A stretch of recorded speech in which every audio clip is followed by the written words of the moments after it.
Friends, मी doctor Neha Dongaonkar. मी डर्मेटॉलॉजिस्ट आहे आणि गेल्या 25 वर्षापासून व्हिटिलिगो आणि सोरियासिस या दोन आजारांवर खूप छान प्रॅक्टिस करते आणि पेशंटला बऱ्याच दुरुस्त केले. मला सांगायला अतिशय आनंद होतो की 25,000 ते 30,000 पेशंट आपल्याकडे दुरुस्त झाले.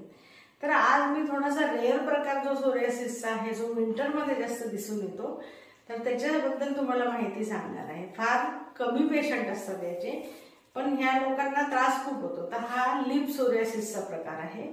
आता मी माझ्या प्रॅक्टिसमध्ये पण ह्याचे पेशंट जरा कमीच बघितलेत, पण ज्याही लोकांना लिप सोरियासिस होतो किंवा टंग सोरियासिस, तर ह्या लोकांना खूप त्रास होतो याचा.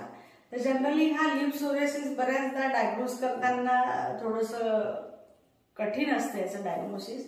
लिप सोरियासिसमध्ये काय होतं की माउथच्या दोन्ही बाजूला ड्रायनेस येतो आणि लिप्स पण कंटिन्युअस लिपचं पण स्केलिंग निघायला लागतं.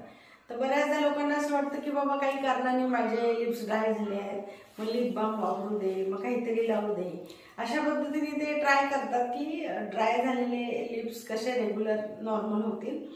पण बऱ्याचदा हे करून सुद्धा जे लिप्सवरचं स्केलिंग निघायला लागतं, तर हे लिप सोरियासिस, त्याला लिप सोरियासिस आपण डायग्नोज करतो.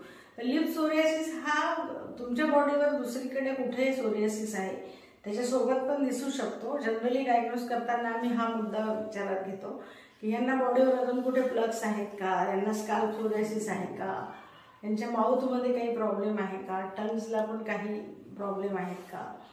हे सगळं बघितल्यानंतर लिप सोरियासिस डायग्नोज होतो. ह्याच्यानंतर एक चिलायटिस नावाचा प्रकार आहे स्किन डिसीजमध्ये. तर त्याचे सिम्पटम्स सुद्धा लिप सोरियासिसशी मॅच करतात. त्यांना आपण माउथच्या दोन्ही कॉर्नरला ड्रायनेस असतो, तिथली स्किन कडकते, फाटल्यासारखी होते, लिप्सचं पण स्केलिंग निघतं, ड्राय लिप्स असतात. आणि चिलायटिस जनरली छोट्या मुलांमध्ये म्हणजे साधारणतः 10-12 वर्षापर्यंत जास्त प्रमाणात दिसून येतं. पण लिप सोरियासिस 20-21च्या दरम्यानच्या मुलांना जास्त प्रमाणात दिसून येतो. तर हा फक्त लिप सोरियासिस पण असू शकतो. कधी कधी फॅमिलीमध्ये कोणाला हिस्ट्री आहे, फॅमिलीमध्ये कुणाला सोरियासिस आहे, तर त्यांच्या मुलांमध्ये पण हा प्रकार दिसू शकतो. कुणाला दुसरे स्किन डिसीज आहेत, व्हिटिलिगो आहे, सोरियासिस आहे किंवा अदर स्किन प्रॉब्लेम आहे, काही मेडिसिन्स चालू आहेत, काही मेडिसिन्समुळे पण हा त्रास होऊ शकतो. तर कुणाला सायकॅट्रिक प्रॉब्लेम्स आहेत काही. तर ह्या सगळ्या प्रकारामध्ये पण कधी कधी आपल्याला लिप सोरियासिस दिसू शकतो. पण हे सगळे कॉज आहेत, हे कन्फर्म कॉज नाही आहे. हे साधारणतः एक इटिओलॉजी आपण म्हणू शकतो की अशा पद्धतीने याच्यामध्ये सिम्पटम्स दिसतात. तर लिप सोरियासिस झाला असेल तर त्याला विंटरमध्ये काळजी घ्यावी लागते. त्याला कंटिन्युअस मॉइश्चराईज करणं गरजेचं आहे. मग त्याला external applicant, tropical steroid, moisturiser हे लावून जर तुम्ही लिप्सला व्यवस्थित मेंटेन केलं तर त्याचा त्रास कमी होतो. नाहीतर मग जेवताना किंवा स्पायसी फूड खाताना तिथे खूप त्रास होतो, बर्निंग होतो. तर याच्यासाठी आयुर्वेदामध्ये खूप चांगले मेडिसिन्स आहेत.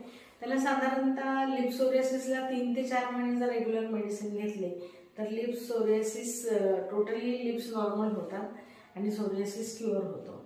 मी पहिले सांगितलं त्याप्रमाणेच हा एक रेअर डिसीज आहे आणि असेल तो आयुर्वेदाने क्युअर होऊ शकतो. त्याच्यासाठी पेशंटला ते लक्षात घेणे गरजेचं आहे की हा डायग्नोज करण्यासाठी जर कन्सल्टंटकडे आलात तर ते डायग्नोज होतं आणि तुम्ही क्युअर होऊ शकता. थँक्यू.